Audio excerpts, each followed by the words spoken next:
Hello hi ನಮಸ್ಕಾರ. Ashwavega digital ಕಂಟೆಂಟ್ಗೆ ಸ್ವಾಗತ. ನಾನು ಕಾರ್ತಿಕ್. ರೋಹಿತ್ ಶರ್ಮಾ ಸೆಂಚುರಿ ಬಾರಿಸಿದ್ರೆ ಟೀಮ್ ಇಂಡಿಯಾದ ಇನ್ನೊಬ್ಬ ಆಟಗಾರನಿಗೆ ಪ್ರಶಂಸೆಯ ಸುರಿಮಳೆಗೈಲಾಗ್ತಾ ಇದೆ. ಎಂಥದ್ದೊಂದು ವಿಡಿಯೋ ಈಗ ಸೋಷಿಯಲ್ ಮೀಡಿಯಾದಲ್ಲಿ ಸಖತ್ ವೈರಲ್ ಆಗ್ತಾ ಇದೆ. ಅದೇನಪ್ಪಾ ಅಂದ್ರೆ, ಹಿಟ್ ಮ್ಯಾನ್ ನಿನ್ನೆನೋ ಸೆಂಚುರಿ ಬಾರಿಸಿದ್ರು. ಆದ್ರೆ ಲಾರ್ಡ್ಸ್ ನ ಲಾರ್ಡ್ ಎಂದೇ ಫೇಮಸ್ ಆಗಿದ್ದಂತ ಶಾರ್ದುಲ್ ಠಾಕೂರ್ ಅವರು ನೀಡಿರುವಂತಹ ಪ್ರೀತಿಯ ಬ್ಯಾಟ್ ನಿಂದ ಹಿಟ್ ಮ್ಯಾನ್ ಅವರು ನಿನ್ನೆ ದಿಟ್ಟ ಉತ್ತರವನ್ನ ನೀಡಿದ್ದಾರೆ.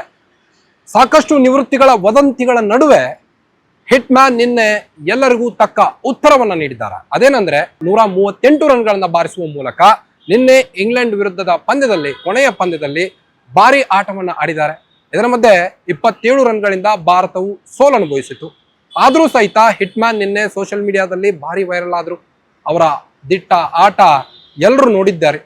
ಆದ್ರೆ ಇದರ ಮಧ್ಯೆ ಶಾರ್ದುಲ್ ಠಾಕೂರ್ ಅವರು ಚರ್ಚೆಗೆ ಗ್ರಾಸವಾಗ್ತಾ ಇದೆ. ಶಾರ್ದುಲ್ ಠಾಕೂರ್ ಅವರ ಒಂದು ಕಾಮೆಂಟ್ರಿ ಬಾಕ್ಸ್ ನಲ್ಲಿರುವಂತಹ ಈ ಒಂದು ವಿಡಿಯೋ ಭಾರಿ ಚರ್ಚೆಗೆ ಗ್ರಾಸವಾಗ್ತಾ ಇದೆ. ಅದೇನಂತಂದ್ರೆ, ನಿನ್ನೆ ಶಾರ್ದುಲ್ ಠಾಕೂರ್ ಅವರು ಹೇಳ್ತಾ ಇದ್ರು, ಹಿಟ್ ಮ್ಯಾನ್ ಸೆಂಚುರಿ ಹೊಡಿಲಿಕ್ಕೆ ನಾನೇ ಕಾರಣ ಅಂತ. ಅದೇನಂತೀರಾ? ಹಿಟ್ ಮ್ಯಾನ್ಗೆ ಬಹಳ ಪ್ರೀತಿಯಿಂದ 2 ಬ್ಯಾಟ್ಗಳನ್ನ ಕೊಟ್ಟಿದ್ದಾರೆ.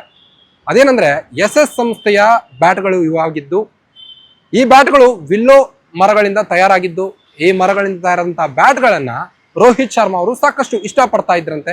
ಹೀಗಾಗಿ ಶಾರ್ದುಲ್ ಠಾಕೂರ್ ಅವರಿಗೆ ಒಂದ್ಸಾರಿ ರೋಹಿತ್ ಶರ್ಮಾ ಅವರು ಕೇಳಿದ್ರಂತೆ, ಈ 2 ಬ್ಯಾಟ್ಗಳನ್ನ ನನಗೆ ಕೊಡು, ನನಗೆ ಆಟ ಆಡ್ಲಿಕ್ಕೆ, ಮೈದಾನದಲ್ಲಿ ಒಳ್ಳೆ ಆಟ ಆಡ್ಲಿಕ್ಕೆ ಹೆಲ್ಪ್ ಆಗುತ್ತೆ ಅಂತ ರೋಹಿತ್ ಶರ್ಮಾ ಅವರು ಶಾರ್ದುಲ್ ಠಾಕೂರ್ ಅವರಿಗೆ ಕೇಳ್ಕೊಂಡಿದ್ರಂತೆ.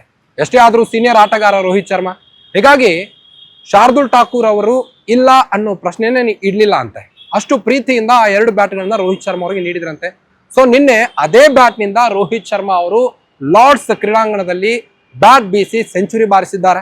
ಸೆಂಚುರಿ ಬಾರಿಸಿದ್ರು ಸಹಿತ ಎಲ್ಲ ಒಂದು ಕಡೆ ಹಿಟ್ ಮ್ಯಾನ್ ಸೆಂಚುರಿ ವೇಸ್ಟ್ ಆಯ್ತು ಅನ್ನೋಕ್ಕಿಂತ ಟೀಕಾಕಾರರಿಗೆ ಬಾಯಿ ಮುಚ್ಚಿಸುವಂತ ದಿಟ್ಟ ಉತ್ತರವನ್ನ ನೀಡಿದ್ದಾರೆ ರೋಹಿತ್ ಶರ್ಮಾ ಅನ್ನೋದು ಕೆಲವೊಂದು ಕಡೆ ಇದು ಚರ್ಚೆಗೆ ಗ್ರಾಸವಾಗ್ತಾ ಇದೆ. ಮತ್ತೊಂದು ಕಡೆ ಶಾರ್ದುಲ್ ಠಾಕೂರ್ ಅವರು ನೀಡಿದಂತಹ ಬ್ಯಾಟು ಭಾರಿ ಚರ್ಚೆ ಆಗ್ತಾ ಇದೆ. ಶಾರ್ದುಲ್ ಠಾಕೂರ್ ಅವರು ಈಗಾಗಲೇ SS ಸಂಸ್ಥೆಯ ಮಾಲೀಕರಿಂದ ಕೆಲವೊಂದಿಷ್ಟು ಒಪ್ಪಂದಗಳನ್ನು ಮಾಡಿಕೊಂಡಿದ್ರು. ಸೊ ಆ SS ಸಂಸ್ಥೆಯ ಮಾಲೀಕರು ಶಾರ್ದುಲ್ ಠಾಕೂರ್ ಅವರಿಗೆ ಈ ಬ್ಯಾಟ್ಗಳನ್ನ ನೀಡಿದ್ರಂತೆ. ಈ ಬ್ಯಾಟ್ಗಳನ್ನ ರೋಹಿತ್ ಶರ್ಮಾ ಅವರು ಕೂಡ ಅಷ್ಟೇ ಇಷ್ಟಪಡ್ತಾ ಇದ್ರಂತೆ. ಹೀಗಾಗಿ ರೋಹಿತ್ ಶರ್ಮಾ ಅವರು ಶಾರ್ದುಲ್ ಠಾಕೂರ್ ಅವರಿಂದ ಇಸ್ಕೊಂಡಿರುವಂತಹ ಆ ಒಂದು ಬ್ಯಾಟ್ಗಳಿಂದ ನಿನ್ನೆ ರೋಹಿತ್ ಶರ್ಮಾ ಅವರು ಸೆಂಚುರಿ ಬಾರಿಸಿದ್ದಾರೆ. ಆದ್ರೂ ಸಹಿತ ನಿನ್ನೆ 27 ರನ್ಗಳ ಅಂತರದಿಂದ ಭಾರತ ತಂಡವು ಸೋಲು ಅನುಭವಿಸಿದೆ. ಈ ಮುಖೇನ 2-1 ಅಂತರದಲ್ಲಿ ಭಾರತವು ಸುಲಭವಾಗಿ ಇಂಗ್ಲೆಂಡ್ಗೆ ತುತ್ತಾಗಿದೆ ಅಂತಾನೆ ಹೇಳ್ಬೋದು.